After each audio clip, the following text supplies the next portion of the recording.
এই দেখো, দেখতে পাচ্ছ ঝোলটা টকবক টকবক করে ফুটছে। আর এটা কি বলতো, এটা হচ্ছে মাছের ঝোল। আজকে আমি মাছের ঝোল করছি। কালারটা কেমন হয়েছে অবশ্যই জানিও। হ্যালো ফ্রেন্ডস, কেমন আছো সবাই? আশা করি সবাই ভালো আছো, আমরা অনেক ভালো আছি। আর এখন যেহেতু আছি আমি বাপের বাড়িতে, আর আজকে রান্না করার দায়িত্ব পড়েছে আমার ওপর, কারণ মা বাড়িতে নেই, মা গেছে মামার বাড়ি। আর ফার্স্টে আমি শাকটা করে নিয়েছি। আজকে তোমাদের যা যা রান্না করেছি সব রেসিপি দেবো। এই দেখো, শাকটার জন্য আমি একটু কালো জিরে ফোড়ন দিয়ে দিলাম, তারপর দুটো লঙ্কা চিড়ে দিলাম, আর কিছুটা রসুন থেতো করে দিয়েছি। মানে এই রকমভাবে শাক খেতে কিন্তু খুব ভালো লাগে। কিন্তু শ্বশুরবাড়িতে তো করতে পারি না, রসুনটা দিতে পারি না, কারণ অনেকেই খায় না আর কি, পছন্দ করে না, তো সেই জন্য দিই না। কিন্তু আমাদের বাড়িতে তো এরকমভাবেই শাক রান্না হয়, তাই আমি এইভাবেই শাক রান্না করলাম। এই দেখো, নোটের শাকটা রান্না করছি। তোমরা কে কে রসুন দিয়ে শাক খেতে ভালোবাসো অবশ্য জানিও। আমার কিন্তু খুব ভাল লাগে রসুন দিয়ে শাক খেতে। যাই হোক, মা তো সকালেই চলে গেছে, সকালে খাবারটা খেয়ে চলে গেছে মামার বাড়িতে দরকার আছে, সেই জন্যই গেছে। আর এই দেখো, আমি সামান্য নুন আর হলুদ দিয়ে দিলাম। আর এই নতুন রান্নাঘরে যেহেতু আমাদের বাড়িতে নতুন ঘর হচ্ছে, এখনও বাড়িঘর তো তৈরি হচ্ছে, আর এই নতুন রান্নাঘরে আমি ফার্স্ট রান্না করলাম। আর আজকে খাবো আমরা তিনজনে, আমি, ছেলে আর দাদা খাবো, তিনজন খাবো। বাবা তো কাজে আছে, আর মা তো গেছে মামাবাড়ি বললাম। এই দেখো, শাকটা আমার রান্না করা হয়ে গেছে। এবার রান্না করব আমি উচ্ছে আলু ভাজা। এই উচ্ছে আলু ভাজাটা খেতে কিন্তু খুব ভালো লাগে। তার জন্য কড়াইতে তেল দিয়ে নিয়েছি, আর দিয়ে দিচ্ছি একটু কালো জিরে ফোড়ন। কালো জিরে ফোড়ন দিয়ে তোমরা উচ্ছে আলু ভেজে দেখো, খুবই টেস্টি লাগে। আর কালো জিরের গন্ধটা কিন্তু খুব সুন্দর লাগে। আমার তো কিন্তু খুবই ভালো কালো জিরে, মানে খুব ভালো লাগে আর কি কালো জিরের গন্ধটা। যে কোনো ভাজাভুজিতে দেখবো একটু কালো জিরে দিলে না অনেকটাই টেস্টি লাগে, মানে সেই টেস্টটাই আলাদা হয়ে যায়। তারপরে একটু নুন আর একটু হলুদ দিয়ে দিলাম। তারপরে এটাকে আস্তে আস্তে ভাজতে হবে, কারণ আলু তাড়াতাড়ি ভাজা হয়ে যায় কিন্তু উচ্ছে টাইম লাগে ভাজতে। সেই জন্য একটু গ্যাসটাকে মিডিয়াম ফ্লেমে দিয়ে না এটাকে ভাজতে হবে। আর এই দেখো, বলতে বলতে আমার ভাজাও হয়ে গেছে। বেশ ভালোই লাগে কিন্তু খেতে, এরকম ভেজে ট্রাই করে দেখতে পারো। এদিকে শাক আর উচ্ছে আলু ভাজা কমপ্লিট। এবার করব আমি মাছের ঝোল। এই দেখো, তার জন্য পেঁয়াজ কুচি, আলু, টমেটো, আর এখানে একটা মশলা বাটবো। আর সবথেকে একটা ভালো কথা জানো কি ব্যাপার, কি বলো তো, আজকে না আমি অনেক দিন পর আমি শিলে মশলা বাটবো। মানে বাড়ির শ্বশুরবাড়িতে তো মিক্সিতেই বাটি, আর এখানেও মিক্সি রয়েছে, কিন্তু মার বার খুব একটা ইউজ করে না, কারণ দাদা আর মা তো থাকে বাড়িতে, বাবা তো প্রায় দিন কাজেই থাকে, ঠিক আছে। আর সেই জন্য মা আর সেরকমভাবে খুব একটা মিক্সি ইউজও করে না, তাই শিলেই বাটে। আর আমি না অনেক দিন পর শিলনোড়ায় মশলা বাটলাম। আর এই দেখো, প্রথমে মশলা বাটতে বাটতে আমি এইদিকে কড়াইতে জিরে ফোড়ন দিয়ে, আর এইদিকে তোমার হচ্ছে আলুগুলো দিয়ে ভাজা ভাজা করে নিয়ে এর মধ্যে পেঁয়াজ কুচি দিয়ে দিয়েছি, আর এটাকে ভালো করে ভাজছি। আর এই ফাঁকে ফাঁকে আমি শিলনোড়াতে মশলাটা বাটছি।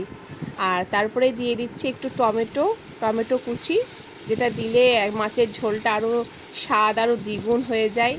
যাই হোক, শিলে বাটার মশলা, মানে শিলে মশলা বাটার রান্না খেতে কিন্তু আলাদাই রকম টেস্ট লাগে।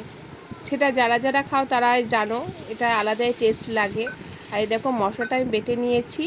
এর মধ্যে আদা, অল্প একটু রসুন, লঙ্কা, একটু জিরে বাটা দিয়েছি, জিরে বেটে মশলাটা দিয়েছি। আর একটু দিয়ে দিলাম হলুদ গুঁড়ো। মশলাটা এইভাবে কিন্তু ভালো করে কষাতে হবে যতক্ষণ না তেল ছেড়ে আসে। আমি গ্যাসটা আস্তে দিয়ে দিয়ে মশলাটাকে ভালো করে কষাচ্ছিলাম। আর আর কি বলবো, অনেক দিন পর শিলেবাটা এখানে আসলেই না ওই মা তো বেটেই বেশিরভাগ টাইমে মশলাটা, মানে শিলেবাটা বেটেই মশলা দিয়েই মাছের ঝোল টোল বা মাংস টাংস করে। আমি বলি মিক্সিতে করতে পারো না, বলে আরও ভালো লাগে না, এই দুজনের জন্য রান্না করতে আর ভালো লাগে না।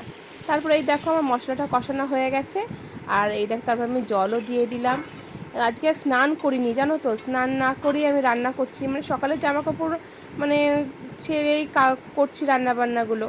কারণ কি তোমার হচ্ছে, আমি ভাবলাম স্নানটা করব না, আগে হচ্ছে রান্নাবান্না সব করে নিই, তারপরে স্নান করব, কারণ আর ভালো লাগে না এই রান্নাবান্না করে ঘেমে যাব, তো সেই জন্য।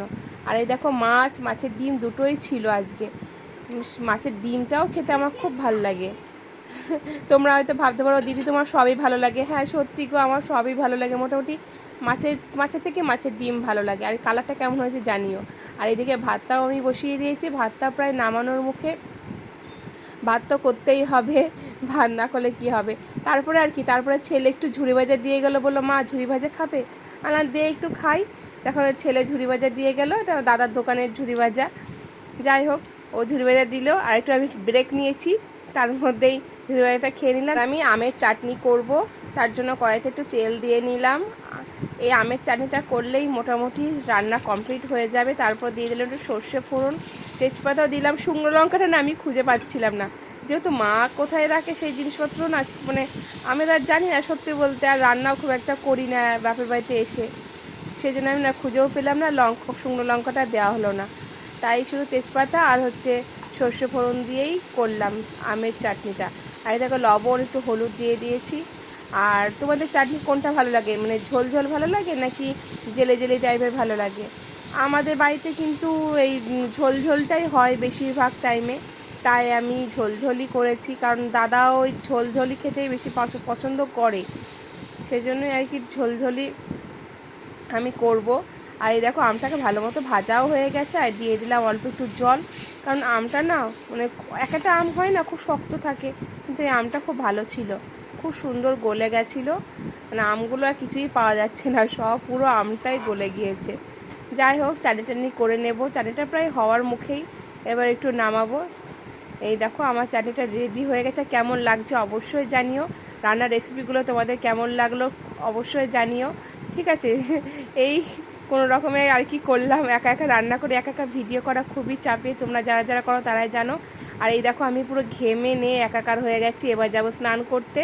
চলো টাটা বলে দিলাম। আর এই দেখো শেষবার আরেকবার বলে দিই কী কী রান্না করেছি। ভাত আছে, শাক ভাজা, উচ্ছে আলু ভাজা, আর এখানে দেখো রয়েছে এই দেখো মাছের ঝোল। মাছের ঝোলটা কালারটা কিন্তু খুব সুন্দর এসেছে, দেখতেই পেলে আমি কিন্তু কোনো গুঁড়ো লঙ্কা ইউজ করিনি, দেখতেই পেলে। আর এই মাছের লেজাই তো আমার খুব ফেভারিট, এটা আমিই খাবো, আর ডিমটাও খাবো, মানে খুব ভাল লাগে আমার। এখানে কিছুটা শশা কেটে নিয়েছি, আর এখানে রয়েছে মাছ ভাজা রয়েছে, কারণ অনেকগুলো মাছ এত তো লাগবে না, এটা রেখে দিলাম রাতে যদি খাওয়া হয়।